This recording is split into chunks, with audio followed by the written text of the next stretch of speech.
تعزیت کا وقت موت سے 3 دن تک ہے، موت سے 3 دن تک ہے،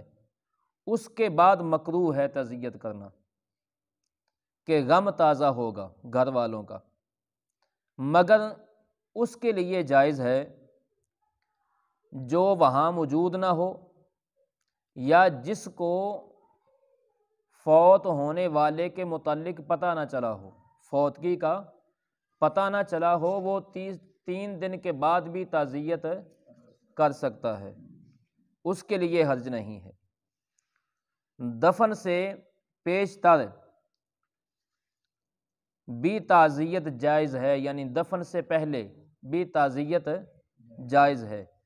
لیکن افضل یہ ہے کہ دفن کے بعد تعزیت کی جائے۔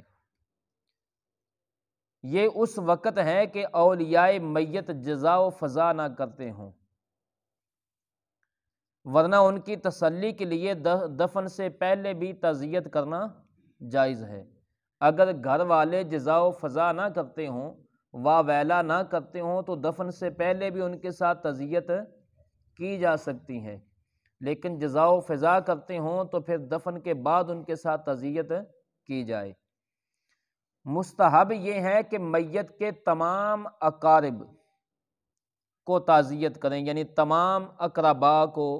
تمام رشتہ داروں کو تعزیت کریں۔ اقربا جو قریبی رشتہ دار ہیں، وہ چاہے چھوٹے ہوں، بڑے ہوں، مرد ہوں یا عورت ہوں، سب کو، لیکن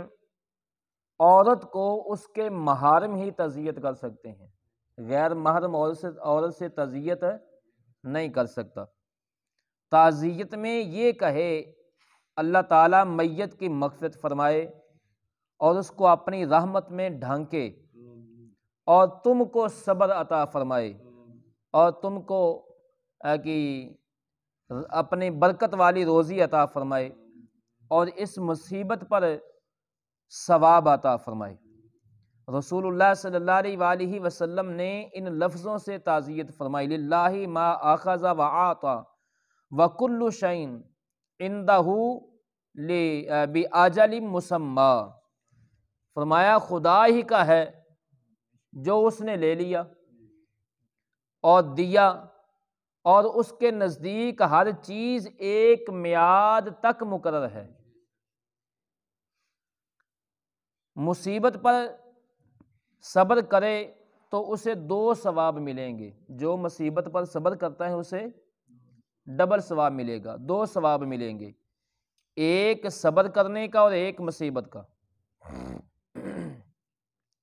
اور جزا و فضا سے یعنی واہ ویلا کرنے سے دونوں ثواب ہی ضائع ہو جائیں گے، واہ ویلا کرنے پر ثواب نہیں ملے گا، بلکہ جو ثواب ملنا تھا وہ بھی ضائع ہو جائے گا۔